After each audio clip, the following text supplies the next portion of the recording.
आतंकवाद के मामले पर अंतर्राष्ट्रीय समुदाय जिस तरह की बातें करता है वैसा जमीन पर दिखता नहीं है। हम ऐसा इसीलिए कह रहे हैं क्योंकि पाकिस्तान में चल रहे आतंकी अड्डों के बारे में पूरी दुनिया जानती है। लेकिन जब आईएमएफ पाकिस्तान को अरबों का लोन देता है तो उसे ये याद नहीं रहता है कि ये देश कंगाल क्यों है। पाकिस्तान में किस तरह से आतंकी अड्डे चल रहे हैं ये पूरी दुनिया जानती है। हाल ही में इजरायल ने लश्कर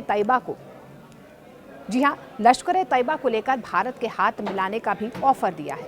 उधर भारत यूनाइटेड नेशंस में पर्याप्त सबूत दे चुका है कि पाकिस्तान का पैसा कहां जा रहा है।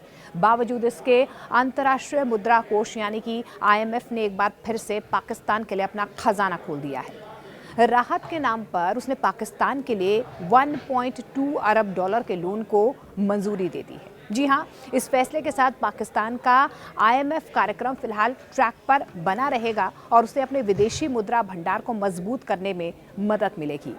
आईएमएफ बोर्ड की मंजूरी के बाद ये फंड अगले कुछ दिनों में पाकिस्तान को जारी भी कर दिया जाएगा। इस लोन से पाकिस्तान खस्ताहाल आर्थिक हालात को थोड़ी राहत मिलती हुई नजर आएगी। दरअसल आपको बता दें कि पाकिस्तान के लिए राशि बेहद महत्वपूर्ण है क्योंकि सभी जानते हैं कि उसका ध्यान हालात सुधारने पर कम और हथियारों का जखीरा बढ़ाने पर ज्यादा रहता है। अब इस बीच आईएमएफ की तरफ से कुछ शर्तें भी रखी गई हैं और आईएमएफ ने क्या शर्तें रखी हैं वो भी आपको बता देते हैं। आईएमएफ ने साफ किया है कि पाकिस्तान को आगे भी राजस्व बढ़ाने के लिए ठोस कदम उठाने होंगे। इसके लिए सरकार को टैक्स वसूली में सुधार, घाटा कम करने और आर्थिक सुधारों की रफ्तार बढ़ाने पर जोर देना होगा। इसके साथ साथ आईएमएफ ने पाकिस्तान को सरकारी कंपनियों के निजीकरण का तेज करने की भी एक सलाह दी है। आईएमएफ की तरफ से ये भी सलाह दी गई है कि वो सरकारी कंपनियों को कहीं ना कहीं प्राइवेटाइज करने की तरफ आगे बढ़े। ये सलाह जो है आईएमएफ की तरफ से दी गई है। संस्था का ये भी कहना है कि घाटे में चल रही सरकारी इकाइयां पाकिस्तान की आर्थिक स्थिरता में बड़ा रोड़ा बनती हुई नजर आ रही है। हालांकि देखिए, पाकिस्तान को इससे वाकई राहत तब मिलेगी जब वो देश में संरचनात्मक सुधारों को गंभीरता से लागू करे, ना कि इस पैसे को आतंकवाद को स्पॉन्सर करने और हथियारों का भंडार भरने में इन पैसों को लगाए।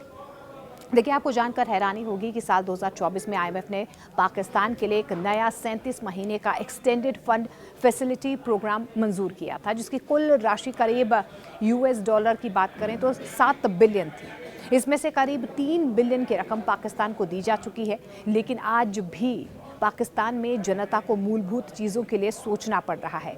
खाने पीने की चीज़ों के दाम लगातार बढ़ते जा रहे हैं कि आम लोगों की थाली से पोषण जो है अब गायब हो रहा है।